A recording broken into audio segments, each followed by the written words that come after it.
There's a man of God, his name is George Muller. That was one of the men of God who by faith. See, look, when you hear of men of God, they are not different from you. They don't have 5 heads. They're the same as you and me. It's just that they developed their faith and they acted on their faith as it. George Muller was living in a place called Bristol, and he saw so many street boys, street girls. There was a time in England, there was more people living on the street than you have here in Nigeria. They were everywhere. And that thing disturbed him. And he agreed with the wife that we will pick these street boys and we will become their father and their mother. They're even struggling to pay house rent for themselves. They're struggling to pay their own house rent. They don't have their own house. They are renting their own house. And while they're renting their own house, they went and picked 26 street boys and brought them to their own house. That's how they started it. And by faith, do you know what it means to be feeding 26 mouths every day? Not adults, so children where they chop well. 26 of them. And you have to school them. You have to clothe them. Can you imagine how that stretches your faith? Maybe your faith is not stretched because you have never taken a challenge that is bigger than you. Maybe all your life is just left around your life and you're not building for others. You don't have a plan to extend. And as they took care of those 26, they saw that their need is more than 26. So they have to rent the house next door. They have to receive faith to be able to rent another house and pick another 20 something, making it 50. Go and try it. If you don't have faith, brother, even house rent for your own. And as they're taking care of 50, they see that there's too many. They had to rent another 2 more houses. So you're now renting 4 houses. And you have now 100 children. 100 became 200. 200 became 500. Until they saw the need of having to have a landed property and pick up a land and began to build to house 500 children, orphans, and to be feeding them and schooling them and clothing them. And when they have succeeded that, the number of orphans that are still coming is more than 1,000. So they have to now have the faith to expand to 1,000 and bought another land and built another mansion. And then it became 2,000. And they were able to build 5 mansions to house 2,000 orphans. And they are feeding them, and they schooled and raised and trained all those 2,000 from toddlers like this until they become all graduates. They raised 10,000 orphans, 1 husband and 1 wife. Sir, they could have remained in their own house as husband and wife, who just wee, and they could have died like that. Until the day came, they saw needs, and they went to God, who is bigger than them, the multi-breasted one, El Shaddai. See, this life, it will soon pass you by.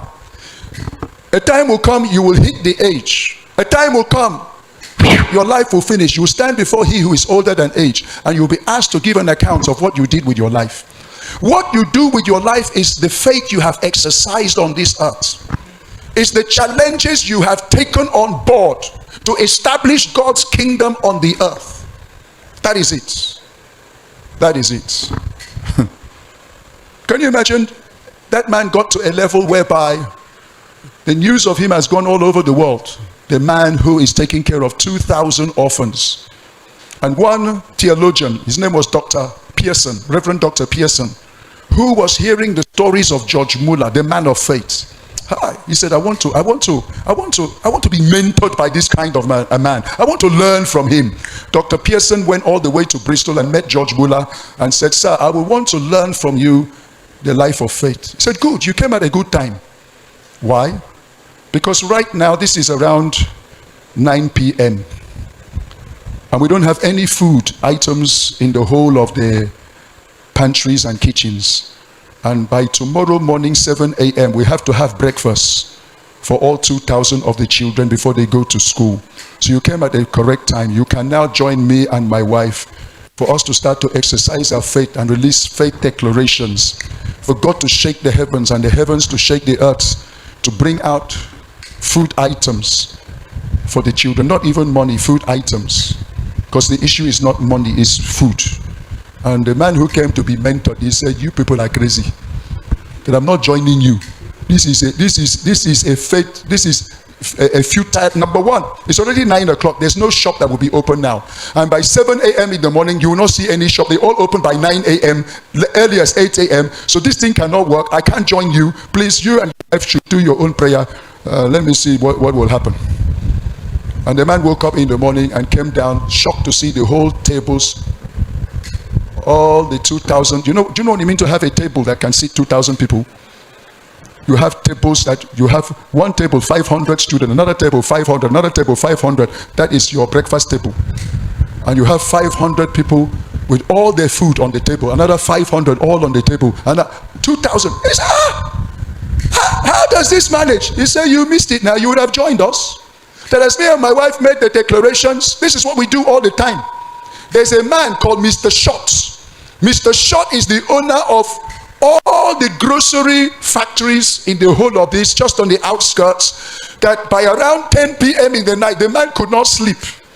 He couldn't sleep. And he was disturbed. And he had a premonition that he has to supply food for the orphanage, and he sent all his lorry loads of food. Sir, the man sent food from that 10 p.m. to 12 midnight.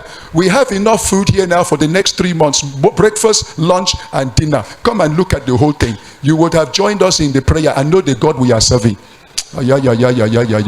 Sir, you don't need money, you need your faith. You need to start exercising your faith. You need to start exercising. Am I communicating at all here? Yes, sir. Yes, sir. Oh yes, oh yes, oh yes, oh yes. That's how you build for God. That's how you build empires for God. That's how you build whether ministry, because some people think you have to be a pastor before you have ministry. No, everybody has ministry. It's not until you become a pastor before you have ministry. Look at street children everywhere. Look at issues everywhere all over society, waiting for a man, waiting for a woman who will take the challenge. Through faith, I'm reading Hebrews 11 verse 3 and verse 7. Through faith we understand that the worlds were framed. Verse 7 says, by faith Noah prepared an ark for the saving of his house. Say amen. Amen. There's a man in Nigeria, he's preparing a house called the Ark. 120,000 seater. His name is Bishop Oyedepo. He's preparing an ark for the saving of his generation. There's another man, his name is Umok. He's in Uyo. He's also preparing, at the age of 80 now, he's preparing one that can seat 50,000 at the age of 80. Sir, you're never too old, you're never too young